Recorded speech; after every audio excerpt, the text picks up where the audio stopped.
Thiruma 360 YouTube சேனலுக்கு எனது வாழ்த்துக்கள்.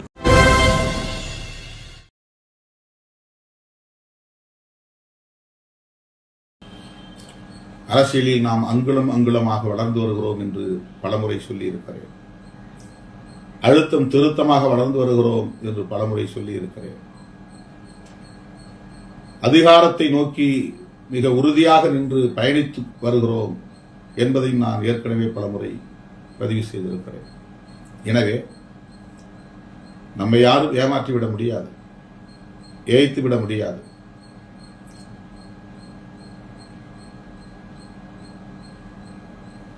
நாமே நம்மை குறைத்து மதிப்பிட வேண்டிய தேவையில்லை.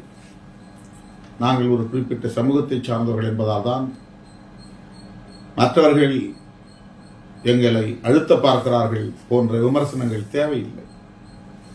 அதையெல்லாம் நாம் கடந்து சிந்திக்கக்கூடிய ஒரு மகத்தான இயக்கமாக மாறி இருக்கிறோம்.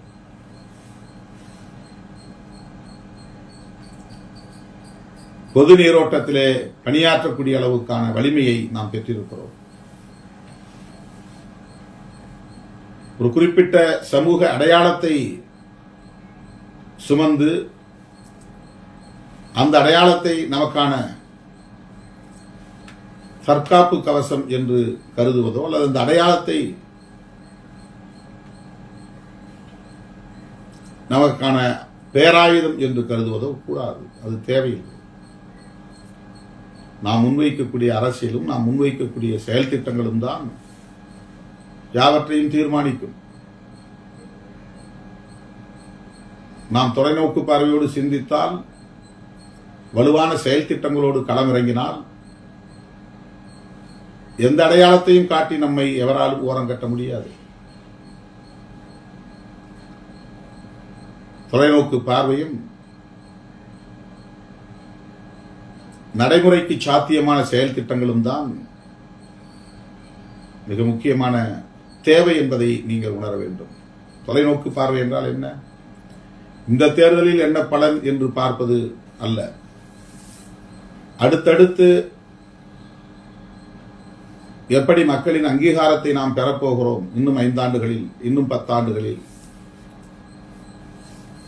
10 ஆண்டுகளுக்கு பிறகு விடுதலை சிறுத்தைகள் கட்சி இங்கே எத்தகைய சக்தியாக இருக்கும்?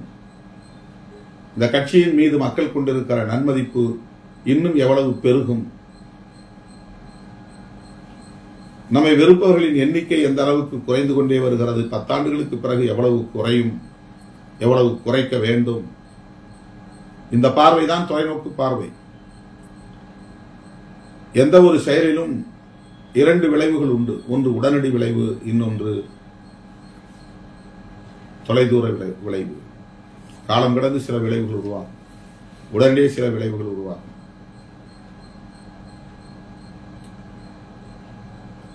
வணிக நோக்குள்ளவர்கள் உடனடி பலனை எதிர்பார்ப்பார்கள்.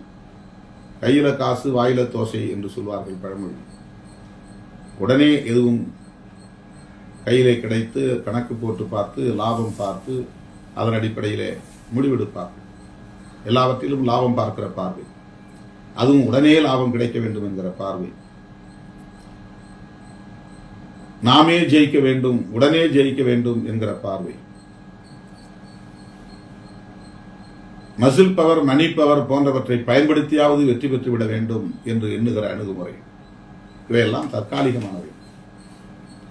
உண்மையான விளைச்சல், உண்மையான மதிப்பீடு என்பது மக்கள் நம்மை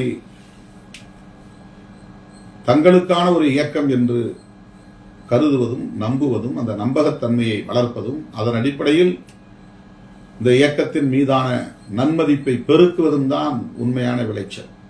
அதுதான் உண்மையான பலன். அதுதான் தொலைநோக்கு பார்வையில் நாம் ஈட்டுகிற நன்மதிப்பு, செல்வாக்கு.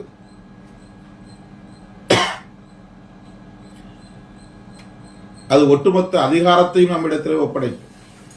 1-2 தொகுதிகளை கேட்டு பெறுவதல்ல. ஏன் இவர்கள் ஆட்சி அதிகாரத்திற்கு வரக்கூடாது, இவர்களிடம் ஏன் ஆட்சி அதிகாரத்தை ஒப்படைக்கக்கூடாது என்று மக்களே தீர்மானிக்கிற இடத்திற்கு கொண்டு போய் அது நிறுத்தும். கடுமையாக இவர்கள் பேரம் பேசுகிறார்கள். கூட்டணி கட்சிகளை மரள வைக்கிறார்கள். கூட்டணிக்கு தலைமை தாங்குகிறவர்களை பணிய வைக்கிறார்கள். இதுதான் கெத்து, இதுதான் மிகப்பெரிய ஆற்றல் என்கிற அடிப்படையிலே அணுகுவது தற்காலிகமானவை. கசந்து மூந்து கொள்ளக்கூடாது என்பார்கள். நல்ல நட்பை பேணி பாதுகாப்பது ஆகச்சிறந்த ஆளுமைக்கான அடையாளம். அச்சுறுத்தி மிரட்டி உன்னை விட நான் வலுவானவன் என்று வலிமையை காட்டி நம்மோடு களத்தில் உடனிருப்பவர்களையும் மன அழுத்தத்திற்கு உள்ளாக்கி அல்லது கவலையடைய வைத்து அல்லது கசப்படைய வைத்து அதிலே ஒன்றை பெறுவது, ஒரு சாதனையை செய்வது என்பது நீடிக்கிற ஒன்றல்ல, நிலைக்கிற ஒன்றல்ல, அது ஒரு நல்ல விளைச்சலும் அல்ல. இந்த அணுகுமுறை ஏற்புடையதல்ல என்பதற்காக சொல்லுகிறேன். 4 வேண்டும் என்று எழுதி கொடுத்தோம், பிறகு 3 வேண்டும் என்று வலியுறுத்தினோம், மறுபடி 2 கையொப்பமிட்டோம். திருமாவளவனுக்கு பார்கெயின் செய்ய, பேரம் பேச தெரியவில்லை. அவரை போல ஏன் இவரால் பேச முடியவில்லை, இவரை போல் ஏன் அவரால் செயல்பட முடியவில்லை என்றெல்லாம் ஒப்பீடு செய்வார்கள். நாம் பிறரோடு ஒப்பீடு செய்யக்கூடிய நிலையில் நம்மை பார்க்க வேண்டியதில்லை. நம்முடைய வழி தனி வழி என்பதைப் போல நம்முடைய அணுகுமுறை தனியான அணுகுமுறை. 2 தொகுதிகளுக்கு கையொப்பமிட்டு விட்டு நான் செய்தியாளர்களை சந்திக்கிற போது ஒன்றை சொன்னேன், நாங்கள் கேட்டு பெற்றுக் கொள்ளவில்லை.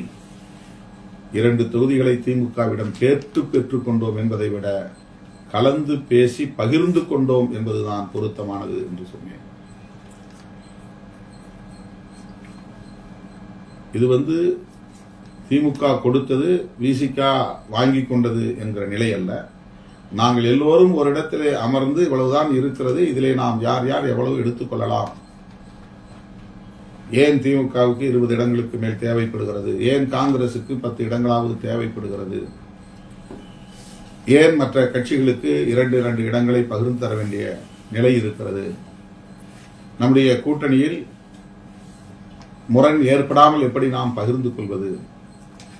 ஆகவே இது ஒருமித்த கருத்தின் அடிப்படையில் மனமொத்து பகிர்ந்து கொண்ட ஒரு பகிர்வு முறைதான். அதை நாம் புரிந்து கொள்ள வேண்டும். வேற வழி இல்லாமல் நாம் வளைந்து நெளிந்து இதற்கு ஒப்புக்கொண்டோம் என்பதைப் போல